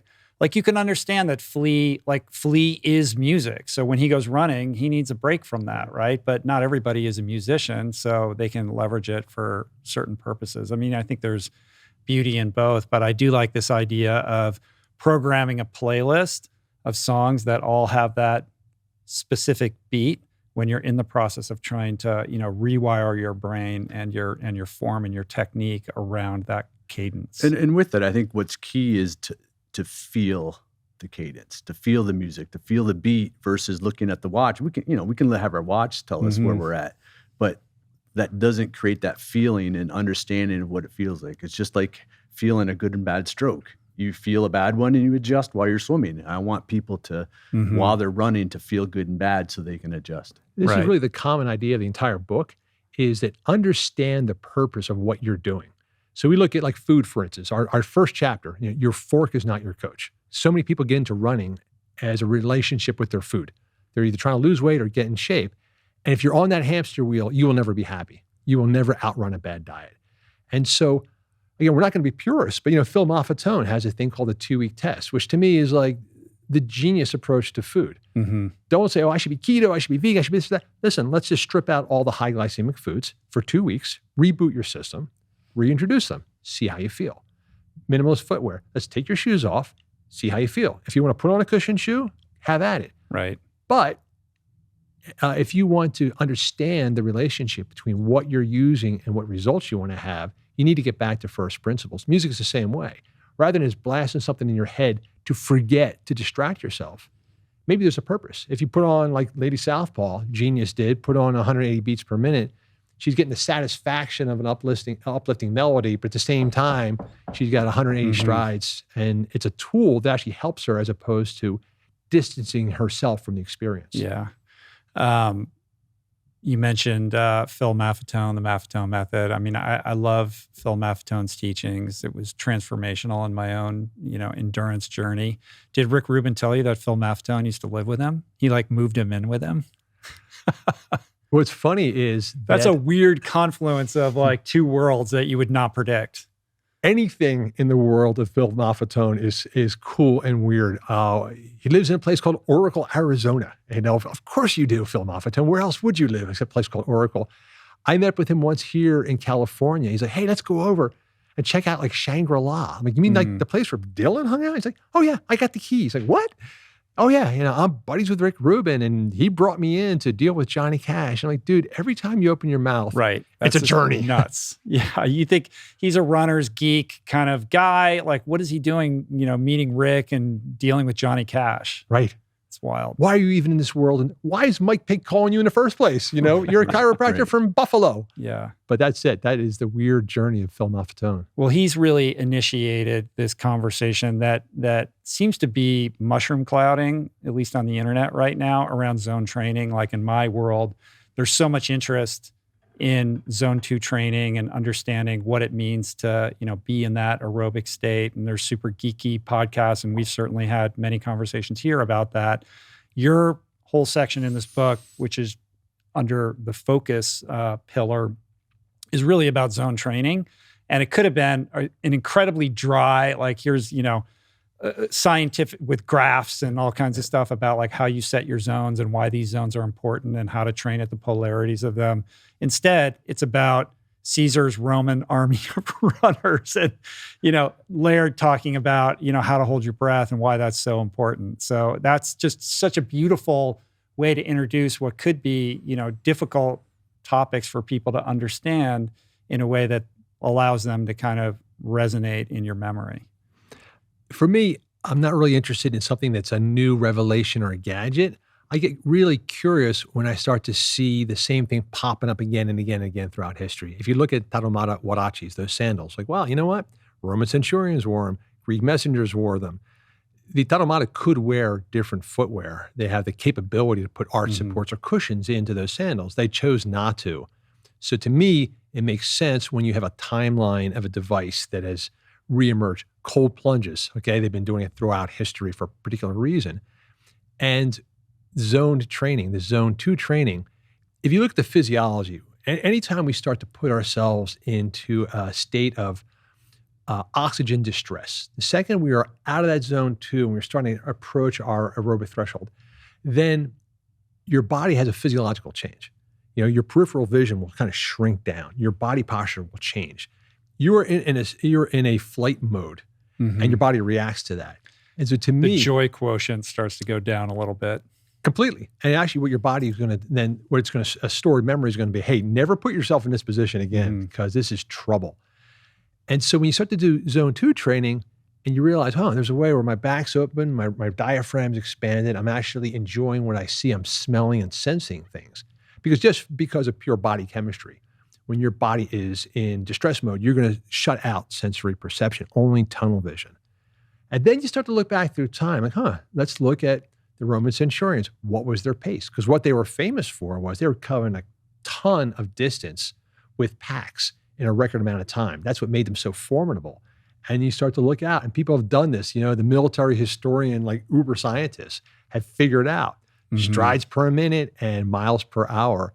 And what you see is they're basically locking in at zone 2. Right. So 2,000 years ago, they understood zone training, and they had these 3 phases, right? Like it was, with the rucks and like with the heavy equipment, how far can they go in a single day? And they would set it at like, what was it? It was something like, 20 miles in 5 hours or something like that. And they had different distances and periods of time that were really basically setting their zones. Right. And then mandating them the same way Arthur Lydiard did and the way drill sergeants do today. They do it by call and response, which again, I found fascinating. Which is just a different version of rock lobster. Right? Yeah. Like you can sing a song. So it's singing a song in your aerobic zone. Call and response is like the zone would be zone 3, right? Right. Yeah. And then, obviously you're not doing anything when you're going all out. Yeah. Right. And so when you look, Arthur Lydiard, when he basically began modern jogging, he was working with cardiac patients in Auckland, and he had a mandate, conversational pace. Do not run any faster than you can maintain a conversation. He mandated zone 2, but he didn't say, hey, set your watches, this and that. He's like, if you can chat with your buddy, you're in the right zone. Mafadone does something similar. And then I think what you see today is in military training and boot camp, they want everybody in, they don't want somebody in a distress mode. They want them to be able to go all night for an unpredictable distance. And so they do chants. And then when you click over to another zone, you go call and response where you only have to have half of the conversation. Right. And it's understanding that in those moments, if you're in Caesar's army, you're going to be called upon to suddenly sprint. But when you arrive at, what you're sprinting towards, you have to fight, right? So you can't be buckled over, right? So it's like, do you have the fitness to be able to do that? And do you have the conscious awareness to pace yourself to go as fast as you need to go to get there, but also be able to handle your sword when you arrive? Right. So, when Joe Vigil first saw the Tarahumara in Leadville, and this is something it took me years to unpack. And it's the reason why like a Born to Run 2 didn't happen a couple years after Born to Run. I still did not really understand what I was seeing. And Joe Vigil told a story. He is America's preeminent cross-country coach, has worked with Olympic athletes. And he talked about the fact that I've seen it all, but what I've never seen is smiles. And these guys are at mile 60, scrambling up a hill, and they're having a good time. He told me that story. I related it. It was interesting to me. I didn't get it until years later. And V-Hill's point is, these guys have got their gears figured out. They're at mile 60. It's a 100-mile race. They're up a hill. If they can't dial it back, then they're toast. Mm-hmm. And they've learned how to instinctively dial it back of like, okay, if I'm in a point now where I'm having fun slipping up the hill, I'm in the right zone. Mm-hmm. He saw it and got it. And it took me years to understand what he saw. Did you see that the other day Kilian Jornet published all his training data? I did see that. So the endurance Twitter is losing their mind, right? Everyone's geeking out on going deep into all his data. There's been some articles written about it. But what I thought was really fascinating and instructive about that is over the course of something like 1,200 hours of training over the course of the year, there were two really important things that jumped out, and I'm interested in what you think about this. The first was how much of it was at lower intensity. 88% was at zone 1 or zone 2. Zone 1, 56.9%, zone 2, 20.2%. Zone 5, his all-out effort, only 3.8% of his training, which goes to show you he's in that let's have a laugh and sing a song the majority of the time when he's out there of those 1,200 hours. The second thing was he's starting to question the validity of these long runs. He kind of even tweeted the other day, I don't know if we need to be it's more about frequency. And he was comparing that approach to what Camille Herron is doing and the success that she's having. She'll do 2 or 3 runs in a day, but she won't go out and do that super long, Saturday or Sunday run that the rest of us are doing. Lots there. Yeah. Yeah. I'm glad you bring this up because now I get to geek out. Yeah, let's go geek. Yeah. So I think Kilian, one thing, he's fast at pretty much every distance. Yeah. And if we look at everything you just mentioned, I think what listeners need to hear there is that he is fast enough to be able to go easy enough on that 88%. Right. His zone 1 is probably a 7-minute pace. Right. Which, is our walking pace or whatever. Exactly. Our super, right. And so what, since the popularity of ultra running is that the development I see most needed with most athletes is that they need to get faster first. So they are able to run easy enough to even make cutoffs or to be able to run in zone 2, zone 1 for a very long time. Lots of athletes, especially in mountain environments, don't have the ability that can be developed to be able to do what Kilian does. But then they go try it, and now they're out for their 5-hour run because Kilian does, but it's, 50, 60% of it's in zone 4 and 5. Mm-hmm. So taking a step back and really developing your raw ability to get faster, and then applying it to what Kilian's talking about, I think is really, really what's missing for a lot of athletes. Yeah, that's interesting. I mean, that's the reverse of kind of how I've always thought about it and practiced it. Yep. My whole thing was build from the ground up and create that massive endurance base, and occasionally do some threshold work for speed because I'm not trying to run fast anyway. I know that gear needs a little bit of attention, but it's really not something I need to rely upon for. Well, I think there's a micro and macro way to look at that. Is that back when I was doing Ironman, there was only 2 Ironmans to do. It was Hawaii or Canada. And so to qualify, you kind of went through the ranks. You started with your sprint, your Olympic, worked your way up to a half. And so there was a development system built in place just because we didn't have the ability just to go sign up for an Ironman. Well, it's still the case. I mean, the people that are killing it at Ironman are people that, we're on that trajectory, right? Because you can go from really fast to really long. You can't go from really long to really fast. Right. And look at just the development process for runners is that, middle school, high school, it's, 3K, 5Ks. And then you go to college and, it's a little bit more and it's a little bit more. And all of a sudden now they get to their 30s and they're ready for the marathon. Whereas now the majority of age group athletes are just jumping into the longer runs or the longer races, which is fine. My point is that they need to understand that speed development must really take place to really escalate their ability rather than just doing more. Yeah, that's super interesting. Yeah. Start with the fast stuff. Get faster, improve your raw ability, and then apply that to going longer. Now that longer effort's faster, and you have that ability. You can't run a 3-hour marathon if your mile pace isn't X. Right. Of course. So that's the famous Emil Zatopek story. When he trained for his first marathon, he trained by doing 100-meter sprints. People are like, Emil, it's a 26-mile race. And he goes, yeah, I thought the point was to run fast. I already know how to run slow. Yeah.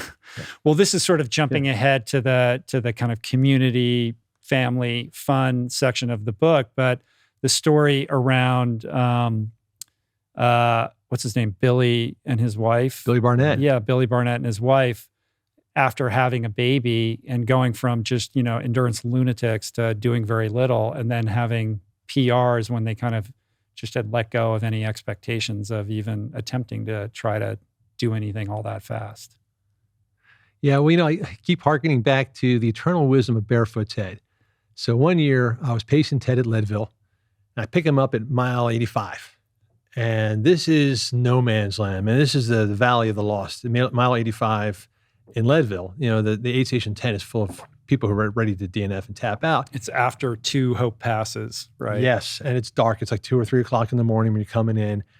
Ted comes through the tent like it's a surprise party just for Ted. Happy, chatting. I'm on one side of the tent, he's on the other. I watched him just like socialize his way through the tent before he reaches me and he's like, let's go. I'm like, dude, what is up with you? He does a sub 24 Leadville, which is very fast, in his own homemade sandals. And he's running by this one guy. We're passing him on the trail, and some guy he recognizes. He's like, hey, Mike, I took this race and I turned it into a chat fest. And the guy's like, I'm not surprised. Sounds so much like him. Right? And we're blah, blah, blah, blah. Sub 24. I'm like, dude, your training had to be massive. He's like, I'm doing 25 miles a week.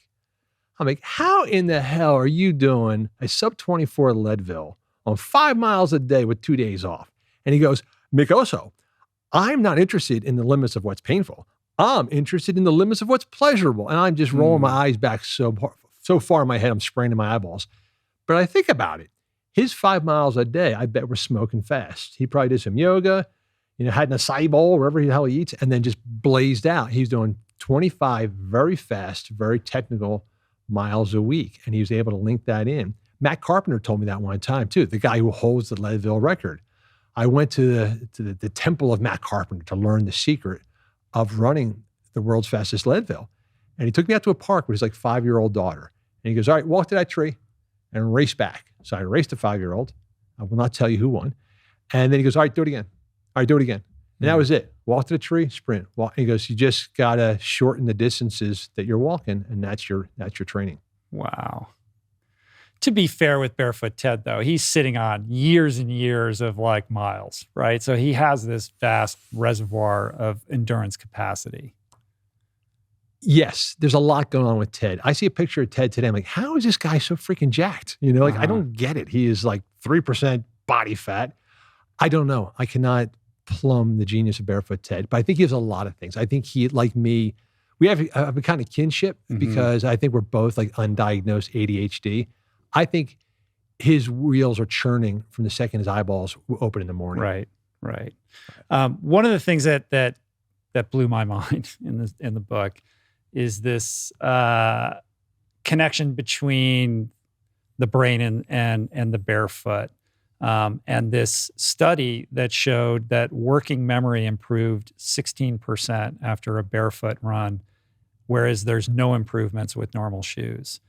This is insane. The fact that by going out and having your feet be in contact with nature while you're running, that highway between what's going on up here between the ears and the proprioception, the strategic, intentional, mindset that you have to have about where you're placing your feet and all of that actually has this benefit on your cognition. Yeah. I mean,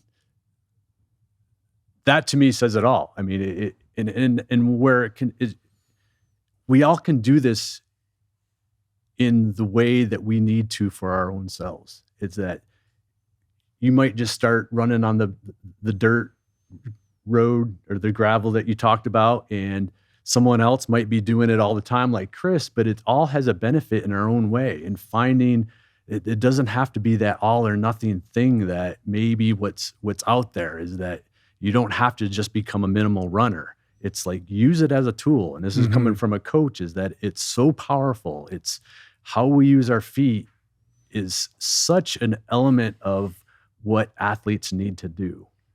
And it just, it was my aha moment as a coach, and it's just so potent. And take it from there, Chris. Yeah, well, so you mentioned Billy Barnett, the fact that this guy, age 36, with a 9-month-old baby, had minimal training because he was the primary caregiver in the afternoon. His wife's working all day. When Billy came home from teaching school, he would be responsible for Cosmo. And if Cosmo wasn't up for it, then they weren't running that day. 9 months of this, he walks out and he podiums the Honolulu Marathon. Right. He's like, he was just doing it on a flyer. He literally only signed up because he realized, it sounds like there aren't that many people running this year, so I can just jump in at the last minute. And the last minute jump in, he ends up blazing out a PR, his fastest marathon ever. 2:25 or something like that. Yeah. Third place overall finish. And then what's her name? Alex. Alex. So, and then she like crushes the Hurt 100. The Hurt 100. Has her best ever Hurt 100. And she struggled with that race. But to me, that's what it's all about. This idea of the sensual pleasure. We had these 2 chapters in the book about family and fun. It's a very antithetical notion to have in a training book. But it really gets back to physiological roots. Things that you enjoy, you will be predisposed to repeat them and want to do them. Things where you're in a group, we think about it in evolutionary terms. You would never run off into the wilderness by yourself. You would never come back. We evolved to run as hunting packs in concert with other people. And you feel it. You've never had a run with a buddy that felt bad. You never came back and thought, wow, that was a bad idea. The bigger the group, the more fun it is. Unfortunately, we have turned running into this thing where if it feels good, we're probably doing it wrong. It should feel bad. We should be by ourselves. We should be racing our Strava. And what we're finding again and again is if we actually embrace those Taramata evolutionary roots, family and fun, and incorporate into our workouts, the results are amazing. Sure. And you're also creating sustainability for this thing that you enjoy doing. I think it is... it's part of just our whole Western mindset, right? Like if I'm going out for a run, like I've got this much time, I got to extract the maximum amount of fitness out of this opportunity. So I'm going to go run as fast as I can for, how long for that distance that I can maintain. And unless I, butt up against that pain point, then it was a waste of time. Right. We've unfortunately associate fun with badness. If I eat a quart of Haagen-Dazs, that's fun. I'm enjoying this, and it's not so good for me. And that's what I wanted to really accomplish with the gears. Getting back to the zones and the gears, is that I wanted people to really see and make that correlation from, okay, if I want to run X amount per pace mile, what does that correlate to as far as a time interval? So they're training and not straining, and keeping it. We're talking about fun right now, but it's that going from not straining to training to accomplish what you're looking to accomplish, to give them a correlation between time and speed. Yeah, and you have this set of tables in the back of the book. It's an everyman's way of establishing what those zones are without having to do a proper lactate test. You go out, you run a mile, and based upon that, you can kind of establish how to go about that. Right. And again, understanding what is an appropriate level of effort for what you're trying to achieve that day. So if an athlete knows, hey, I'm going to the track to do 2-minute repeats, I know what my speed should be to accomplish that versus going out too hard. So. And it really, a lot of it is about the polarities, right? You want to be doing your zone 1 and your zone 2, and then you choose your moments for your zone 5. I mean, the way I've kind of been going about it is most of it is in that lower zone stuff and running the trails around here, but then I'll go to the track, and that's where I'll take my shoes off on grass or even on, a kind of a padded track and do a lot of drills. And, try to develop that foot connection and the foot strength. Right. Absolutely. One thing Eric would do with me early on, this is in that first honeymoon period where he's training me. The first thing he did one time was he sent me a workout for a 2-hour run. I'm like, dude, there's no way. I can barely run 3 miles, 2 hours. But what you find is when you have the mindset, oh man, I'm going to be out here for 2 hours no matter what. Mm-hmm. I loaded up a backpack like I was like trying to summit the Himalayas. I brought toilet paper with me. I thought, what do you do if you're out there for 2 hours? I'd never done anything like this. So I set off on this 2-hour journey into the unknown. And what you realize is after an hour, you better just simmer down and take it easy. Otherwise, you're not going to finish. But you relax into it. And that's when the sense of fun and joy came into it. And then for longer runs, again, we were training for the 50 mile in the Copper Canyon. On a long run, he would have me do hill repeats in the middle. And again, I thought this was stupid.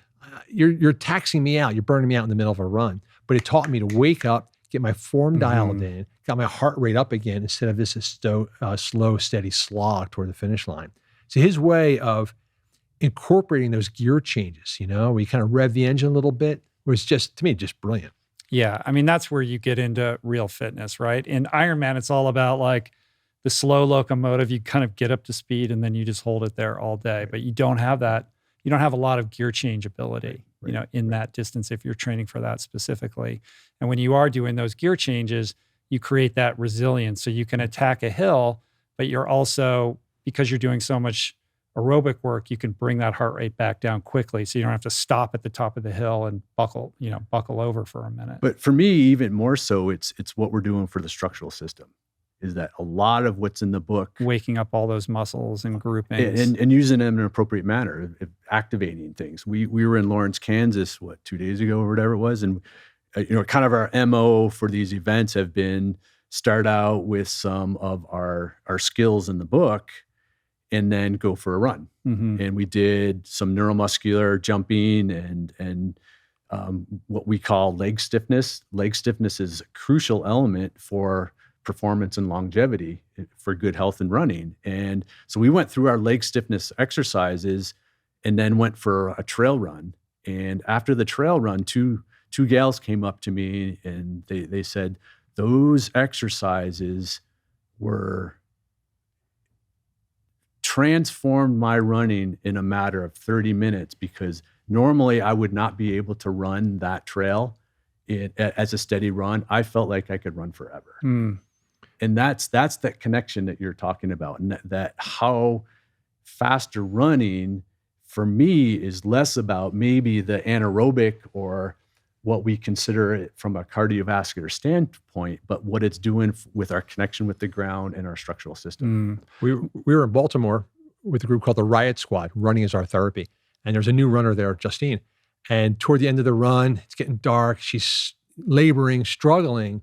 And we had done rock lobster exercise beforehand. And she kind of looks over and is like, what was that song again? Rock lobster. She gets on her phone, punches it up. And like that, her running switch. Because she's the point where now she's just slogging it. She put the song on, and all of a sudden she started to pitter patter and then brought the run in for a landing. But she did it out of a sense of desperation. Like, everything else sucks. Maybe the song will help. And it really did. What does that mean, leg stiffness? It's essentially your ability to land and get off the ground as quickly as possible, helping your cadence. So I see cadence and leg stiffness go hand in hand for performance and for longevity, or that real feel good we want out of running, where it takes away tightness. When we hear leg stiffness, that's a good thing. It doesn't mean lack of mobility or tightness. It's your ability to use and operate the springs and rubber bands in your body to land and snap and get off of it as quick as possible. I see. Yeah, cool. So, what's the most common thing that you come across? Like, you're doing all these things with all these running groups, right? You're seeing all shapes and sizes of runners. What is like the refrain? What's the thing that people share with you the most, or what is a common misconception about people's relationship to running that you'd like to disabuse people of? Wow, let me think. You keep going, because you always can. I'm not a real runner. Invariably. There's never been an event where people don't say, I'm not a real runner. I'm not good at this. I'm not as fast as you. I said, believe me, you're as fast as me, for starters. Yeah, that doubt, lack of self-confidence, and also lack of a sense that this is an art that you can master. And that's, to me, is it. And it's always like a real pleasant shock to them when we start to do these skills and they realize, oh, okay, I can do this. Yesterday, we're working with this athlete in Arizona, and she's a dancer.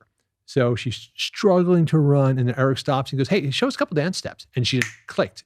And he's like, she just started to bust out this dance instantly, no hesitation. And Eric's like, you're a runner. Like, that's it. Because her dancing was this nice, rhythmic, bouncy thing. It's like, just move it forward and you're a runner. I would imagine some of those people who say, I'm not a real runner, are the people who are out pushing strollers with their little ones, right? And actually, you have this thing in the book about like, this is actually a tool, like to improve your running form. We were just with one of Eric's clients, Ellen Ortiz, in Birmingham. She's fantastic. But what I love about her is that she is alpha dog, I'm going to BQ or die kind of runner. But at the same time, when she had her baby, she decided, okay, now I'm going to get really good at this. And we were just like watching her, like drinking in tips and information and where she positions the jog stroller. But yeah, she's turned this into an amazing learning tool using the jog stroller. Talk about a little bit about the movement snacks. I mean, that's sort of drill oriented, but I like how you've encapsulated that and turned it into like a fun thing. Yeah, the movement snacks are something that you can do anytime, anywhere for a variety of reasons, but how we strategically use them in the book is a lot of diving into the diagnostics of the injury chapter, where maybe the movement snacks are a strategic way to begin to add more mobility or give you a sense of where you're lacking in movement while you're then implementing some of the remedies for that specific injury. These are developed by a friend of ours, Julie Angel, who comes from a parkour background. And so what Julie's actually a filmmaker who started to film parkour athletes. And as an observer, she realized, oh, they've got some really kind of cool full natural movement skills that a lot of people could benefit from. So she extracted movement snacks from the isolated movements of parkour athletes, like precision jumping or quadrupedal movement. Right, crawling around on all fours. Yeah. But that kind of thing too, to balance on your left foot and your right hand at the same time and move forward. And then she realized these are fun, they are non-threatening, and that if you do a little bit of bear crawl for like 30 seconds and you stand up, like everything feels loosened. And so I think it's kind of a genius move by Julie to create movement snacks, because you take that group of people, I'm not a runner, I don't want to do this, I don't do that. Oh yeah. So the parkour community will form a big circle as a way of saying hello. And then they will bear crawl to the center and everyone will high five, and then they'll reverse and bear crawl backwards back out. That's the warm up. But they've now extended their entire chain of motion. Their arms, shoulders, backs are loosened, and they're ready to go out and work out. Yeah. So that's what we basically adopted all these things from Julie's and movement snacks. Cool. Are you guys still in a formal coaching athlete relationship? I've just spent 2.5 weeks with this guy. Yeah.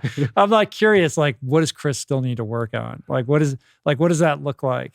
I'll cover my ears. Like, I assume it's more than just like, here's your workout. Like, it's not about that. It's more about like technique and form and strategy. No, when he mentioned when we were in Colton, California doing the photo shoot, he still had the best form there. And so he's... Hear that, Jenna Crawford? Yeah, right. Best form Best form ever. What's most important with what Chris does is he understands what he wants out of running, and he sticks to that mission. Is that what's most important for him is to do it properly. And that trumps everything. And, when we first started working together, his goal was to be able to run anywhere, anytime, any distance.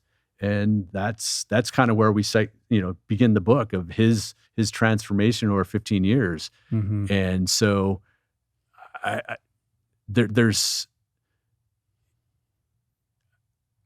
think he moving to Hawaii and living there full time now, I'm going to be really interested to see how he gravitates to the trail systems there. And he's even got me interested in getting back into swimming because he's talking about some swim run challenges and just kind of create an adventure. So he's inspired me a lot recently just to kind of maybe get back into swimming. So, that's cool. Yeah. Have you done any swim runs? Oh yeah. I mean, on my own, I've kind of invented some like little routes of my own, but I got to get back to what Eric says. I feel like I'm the guy that can't coast. I didn't come into it with the natural abilities, and I came in from a history of hating it and disdaining it and being hurt. And so that's why for me, form is like foremost on my mind. I feel like I barely got my arms around this. And so to me, it's a priority. I think stronger, better, faster athletes can get by for a while before they run into trouble. I'm starting from a position of trouble. But I also dig it because, it's like if you watch someone do something, even if you don't know the sport, but it's elegant and clean and powerful. I don't know what a backhand is supposed to look like, but you watch, Serena do it, like, I guess that was pretty darn good. And for me, that's what running feels like. I think people misunderstand that focusing on form is tedious. To me, it's really joyful because when you get that moment, that felt good. Oh, that one felt good too. How many strides can I string? But as far as swim run, dude, come on out. I got some fun routes.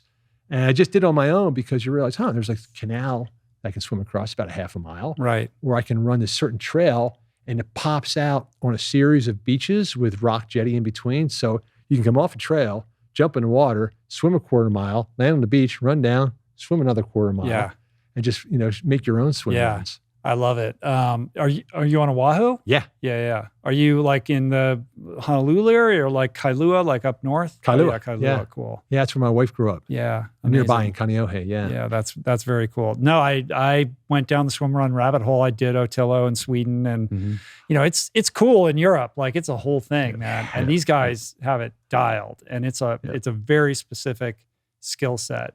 We went in, me and my coach, Chris McDougall, we were totally unprepared for, what exactly we were getting into, but so fun. And I love when the environment dictates the adventure and the experience. It's not like, it's an Ironman, it has to be this distance. We just lay this, tableau on top of the terrain. It's the other way around. And, it's all about like respect. Like if you drop like a gel pack on you're disqualified if anybody sees you, like zero tolerance policy for that. It's really all about like the beauty and the immersion in these beautiful places. But I remember I'll just share this one story. Like in the days leading up to that race, we're in Stockholm and, a bunch of the athletes are there because it's in the archipelago off the coast. And so we're doing like just little fun, last minute training sessions, literally running like down the city streets of Stockholm in wetsuits and like jumping in the water and swimming across these little waterways. And there's people, going to work and nobody they're all like, oh yeah, it's normal here. Like the weirdest thing to see like people running down a city street in a wetsuit. That's really cool. Is it an enforced buddy system? Don't you have to be with your partner? Have to you do it in teams of 2 and you have to stay within 3 meters of each other. Yeah. Some of the teams actually tether themselves to each other with like a bungee cord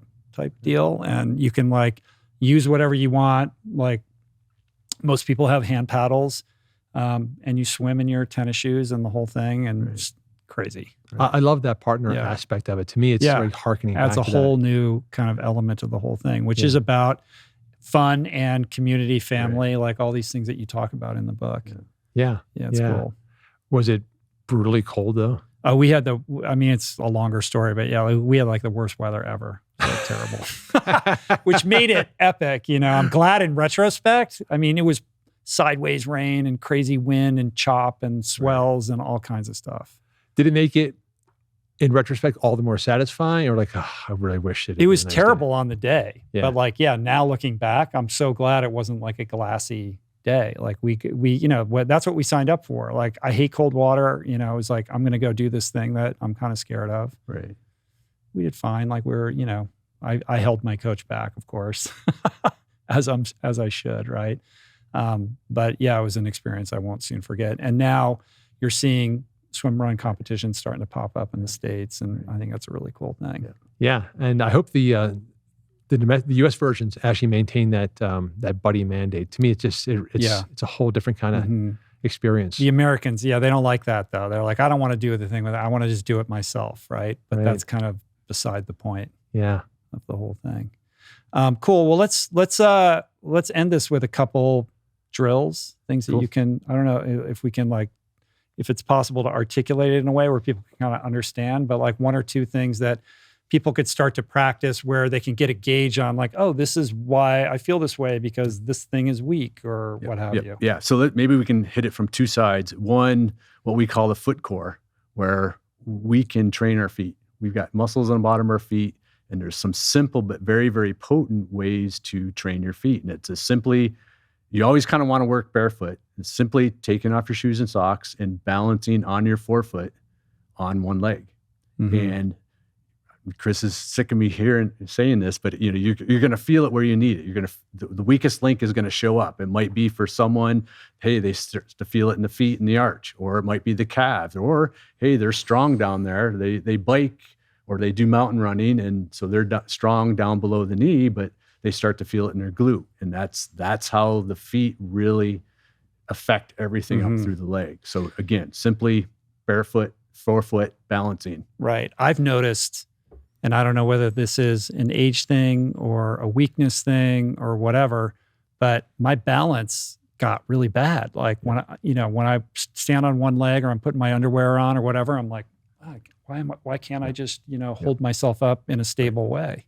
And I think too, in doing these simple foot core exercises, that you're going to start to see or feel a difference between right and left. And then you can start maybe making a correlation of, oh yeah, I'm kind of tighter on this side, and making a correlation of how poorly or how well you're using each foot based on how you're feeling as an athlete. Mm-hmm. The genius of these exercises that Eric came up with is I wanted everything to be something that I would personally do. If I ain't going to do it, I'm not going to put it in the book. And things like the 1 foot balancing, hey, if you're waiting for the coffee to brew, you got 2 minutes on your hands, you can do this. And that's what I really like about them. These are extraordinarily practical, but have a great residual effect as well. And that doesn't mean they're not potent. I mean, right. As you're listening right now, take off your shoes and socks and balance on your forefoot. It's not an easy thing. And you can see how challenging and difficult it is. And with that, in that position, regardless of good or bad form, we're asking ourselves to be in that position every step as we run.